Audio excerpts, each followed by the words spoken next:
Peace is something that we often, as men, search for, but seems hard to find. And we find ourselves in many situations drowning ourselves in various different things, thinking that's going to bring us peace. I'm for one who I've done that in many occasions, got myself lost in either a book or talking to someone or doing various different things, thinking I can come up with some peace, right? Looking for something a little bit more external than it was internal. Be it that I was out here trying to get, looking for, trying to improve on my ambitions or trying to make some type of headway in life. I was always thinking that that was going to bring me peace. If it was having relationships with women or various different things, that was going to bring me peace. But as I got older,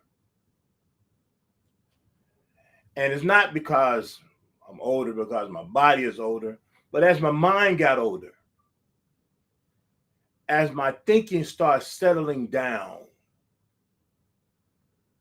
I find that the peace that I thought was there really wasn't. I was listening to a podcast on a documentary about Andre 3000 and how in his career he started out one way, but it wasn't him. And at some point, he had to really just start tapping into who he really was. And he lost himself in various different ways. And if a lot of you who don't know who Andre 3000 might be, he's one of the members of Outkast, a rap group here from Atlanta.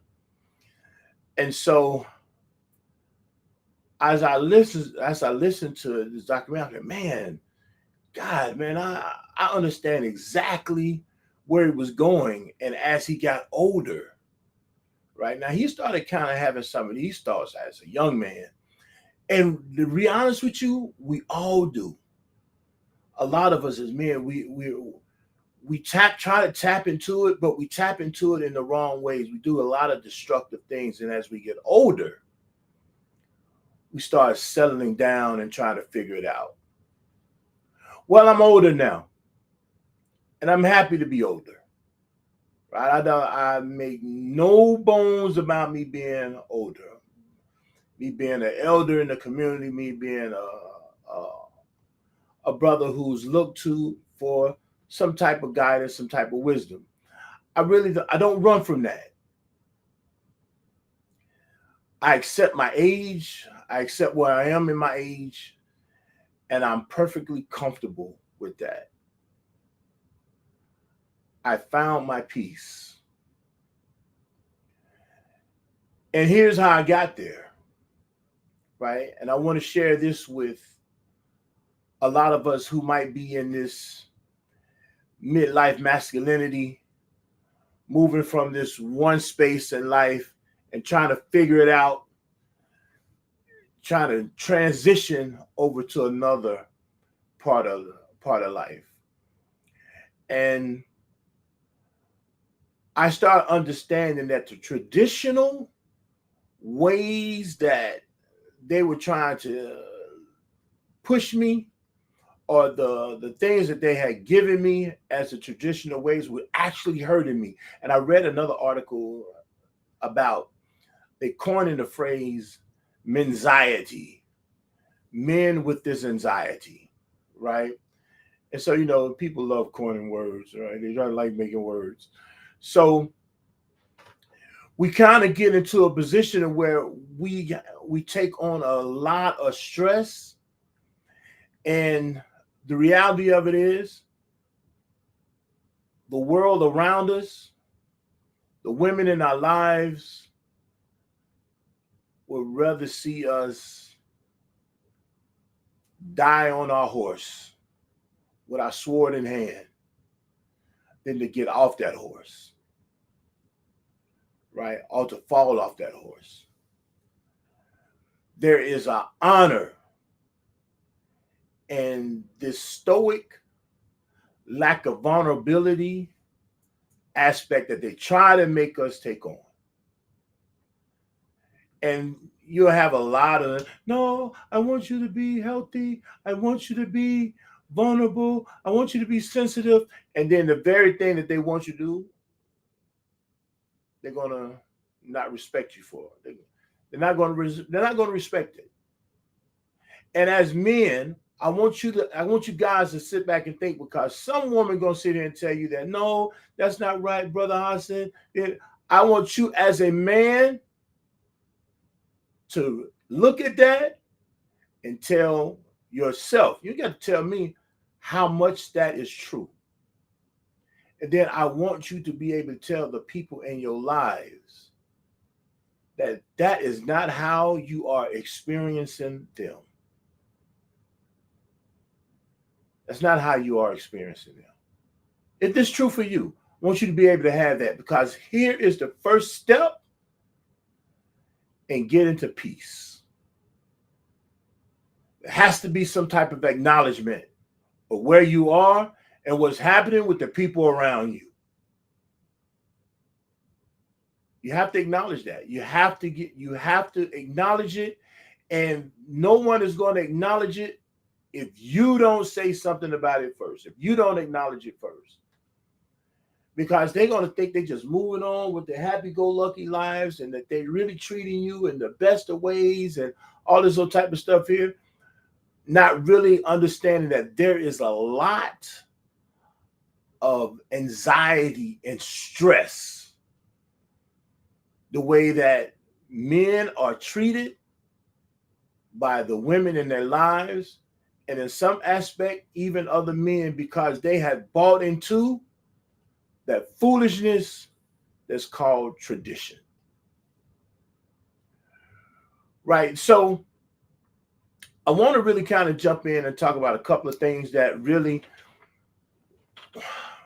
I found that was helpful for me after acknowledging these things around me, acknowledging these experiences that I was having, and getting comfortable with self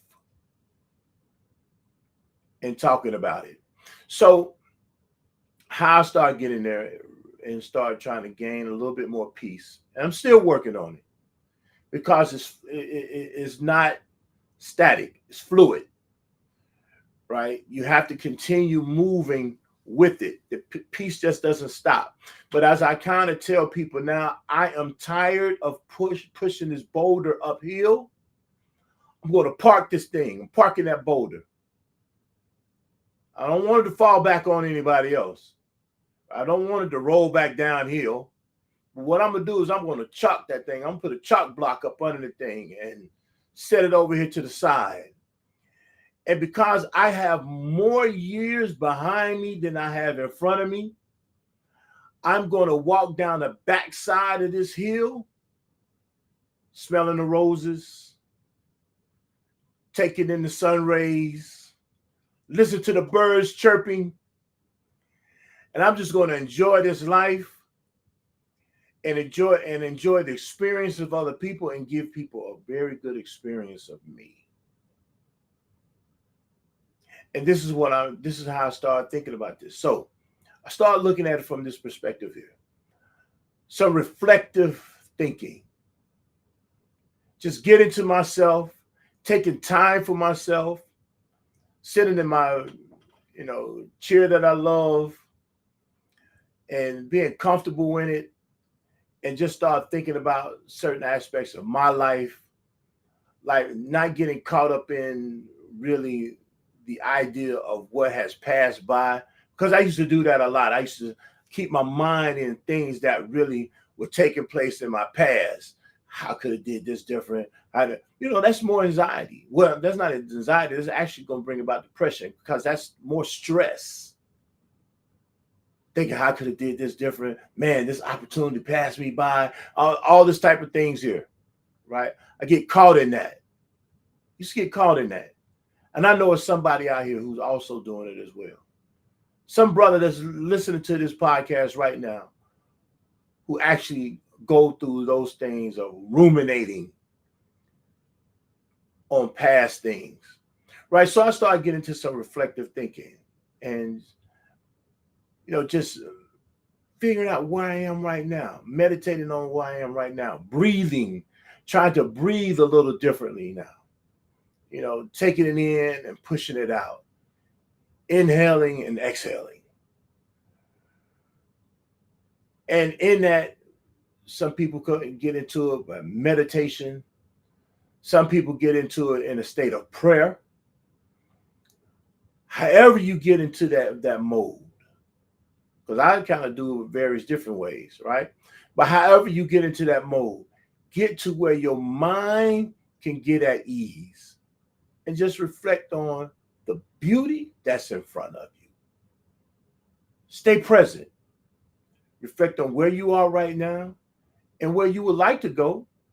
And if you get there, great. If you don't, it's okay. It really is okay. Because you are going to have to be comfortable with you. That's the main thing. You're going to have to be comfortable with you.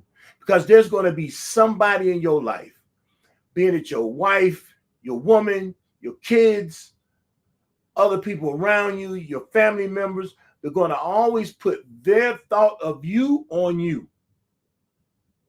And what you might not be doing right, or where you can be stepping up a little more, or whatever it might be. Without even asking you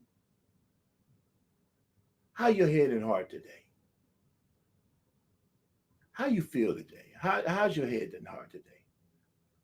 Where are you mentally today? Now, I want you guys to think of this. How many times have that been asked of you?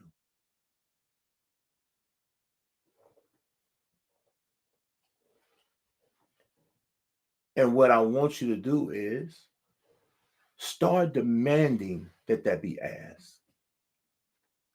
Hey, you keep telling me all this and all that, but you haven't asked me how I'm feeling. You haven't asked me, don't just ask me how it worked today. You know, ask me ask me what was my mindset while I was at work.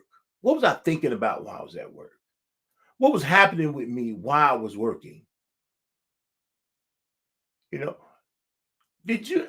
sometimes, real talk, women, I want you to hear this. Sometimes a man can be at work and he actually thinking about how he really want to be at home with his wife. How he really want to be in her company. But he got to be out here grinding, striving, stressing. Why? Because if he don't, you're going to think he's going to be one of these guys who really trying to live off his woman or trying to shuck his responsibility, not taking accountability. But sometimes a man really just want to be in the comfort of his woman. Sometimes that really does take place. And it takes place a lot. He just want to be able to smell his woman. It ain't got to be about sex. It just be, I want to be next to her. I want to be able to call her name and she can come to me. Or she can be in another room. I can come to her. Not that I got to be stressing about, she think I'm trying to shuck this, or I'm not trying to pay a bill, or I'm not trying to do this, I'm not trying to do that. When you actually looking for him to be emotional, you don't want to accept how his emotions come to you. So what he does is he shell that stuff up. Because if he tell you, you don't know how to take it, then he's not going to feel safe. And contrary to popular opinion, all men want to feel safe. Not just you women. All men want to feel safe. Next, brothers, when you get an opportunity, really, I'm not telling you to get out there and start just trying to lift every piece of iron in the gym or do this or that. But I am saying get to some type of physical activity that will allow you to eliminate that stress. If it's walking, if it is working out, if it's riding your bike, whatever you may have that's going to allow you to do something. If it's working in your yard, cutting your grass, because some people get relaxation out of just go out there mowing their lawn, right? Some people really do that. They like mowing their lawn. And it's not a thing that they look at it as work, but they look at it as a means of being able to get away and get to themselves for a minute. Sometimes that physical activity allow them to then take that mental reflection time. Just go out there cutting the grass, right? One of the things I used to kind of like, was before I lost my vision, was cutting my own grass, right? Just going out there and hitting them lines and make sure looking at them lines. And I look back and said, man, that thing look good. I got them lines coming up in. Then I know how to weed eat and cut and hit them lines coming through and make sure that the edges was nice and crisp. And I can go back and look at that thing. I'm like, man, my lawn is nice. I did that. And on the same time, I'm not really trying to fix the world problems. I'm just escaping the world and their problems. I got some me time, right? But one thing, this last thing I want to mention, one thing that I really failed to do at some point in life that I'm really trying to learn to do better now was building better social connections. I had people who I was friends with, I had people that I was cool with, and when I was younger, I did a lot of destructive things with some of the people that I was really tight with.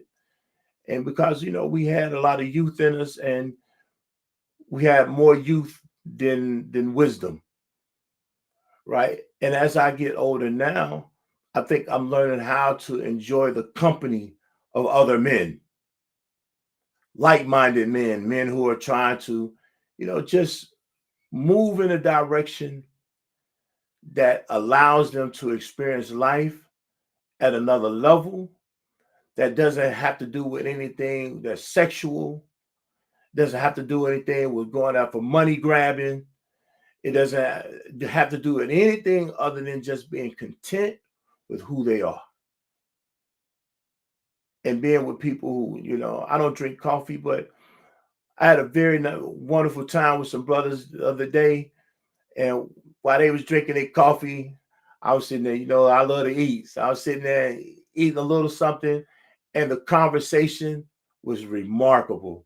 We just had a nice time, just conversing, just enjoying each other's company. One brother hit out, he brought his oil out and dabbed us up on his oil, and the thing was smelling good. We had some like experiences. There's some things that we had some commonality about, and we were connecting on that commonality. Wasn't nothing destructive. Wasn't nothing criminal, right? It was just brothers just having a nice time in a public space, but it like the world wasn't even around us because it was all just us there together, right?